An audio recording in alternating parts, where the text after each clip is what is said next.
Hi.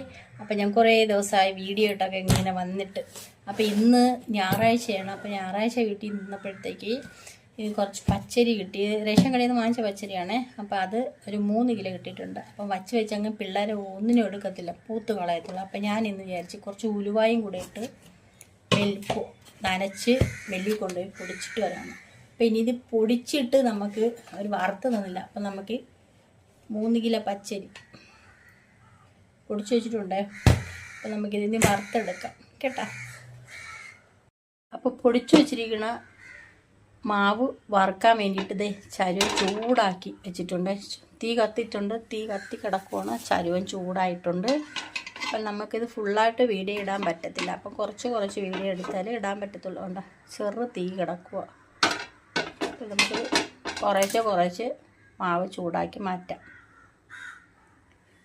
കുറച്ച് മാവെടുത്ത് ഞാൻ ഇങ്ങനെ തട്ടട്ടെ. വറുത്ത് തട്ടാനായിട്ടൊരു ചരുവം എടുത്ത് വെച്ചിട്ടുണ്ട്. അപ്പം ചട്ടി ചൂടായി കിടക്കുകയാണ്, കല്ല് ചീനിച്ച. പിന്നെ നമുക്ക് കുറച്ച് ഇട്ട് കൊടുക്കാം. വീഡിയോ എടുക്കാൻ ആളില്ല കേട്ടോ. വീഡിയോ എടുക്കാൻ ആളില്ലാത്തതുകൊണ്ടിട്ട് നമുക്ക് കുറച്ച് വറുത്ത് പിന്നെ വറുക്കട്ടെ. ചൂട് ഒന്ന്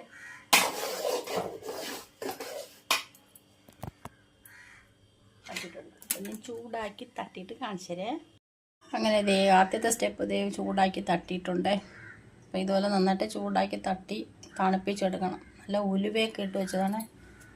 അപ്പോൾ ഇത് ഉലുവ ഇട്ട് വെച്ച് പച്ചരി പൊടിക്കുമ്പോൾ ഉലുവ ഇട്ട് വെച്ചിട്ട് പൊടിച്ചെടുത്താൽ നല്ല മണമുള്ള നല്ല ടേസ്റ്റി ആയിട്ടുള്ള പുട്ട് കഴിക്കാം.